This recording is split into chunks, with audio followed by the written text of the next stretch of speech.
ए राणा पाटील, योगेश केदारच्या नादाला लागू नको म्हणून सांग तुझ्या पोराला. अरे आम्ही स्वातंत्र्यासाठी, देशाच्या स्वाभिमानासाठी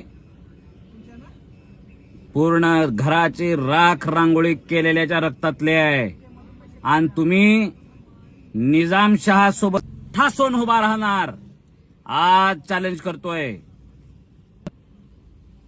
अरे काय कर्तृत्व आहे तुमचं, काय कर्तृत्व आहे. जिल्ह्याला लुटून खाल्लेली अवलाद. अरे असं चिल्लर राजकारण मला करायचं नाही. अरे वरिष्ठांनी निर्णय घेतला म्हणून काय अडचण नाही, चल. पण शेवटच्या दिवसापर्यंत जिरवलाय. डोळ्यात डोळे घालून बघायची तुझी अवकात राहिलेली नव्हती राणा पाटील. तो मल्हारी बाग शेजारी बसला, असा अजिबात ढुंकून सुद्धा बघितलेला नाही. त्याला सांग, एक तर ह्या धर्तीवर योगेश केदार राहील, नाहीतर तुमच्या खानदानाचं राजकारण राहील. तुमच्या राजकारणाला संपवायला आम्ही आलेलो आहे. पुढे लक्षात ठेवा, ही गोरगरीब जनतेचं लिकरू आहे. रोजंदारीनं करून खाल्लेल्या, हमाली केलेल्या एका बापाचं लिकरू आहे.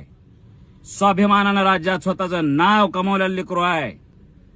आमच्या मतावर श्रीमंत झालेल्या तुम्ही अवलादी आहेत, आम्ही नाही. ही लढाई स्वाभिमानाची असेल.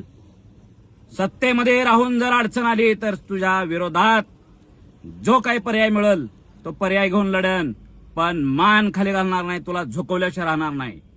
सांग मल्हारला ट्रोलिंग बंद कर म्हणावं. आणि ह्याच्या पुढं चॅलेंज आहे.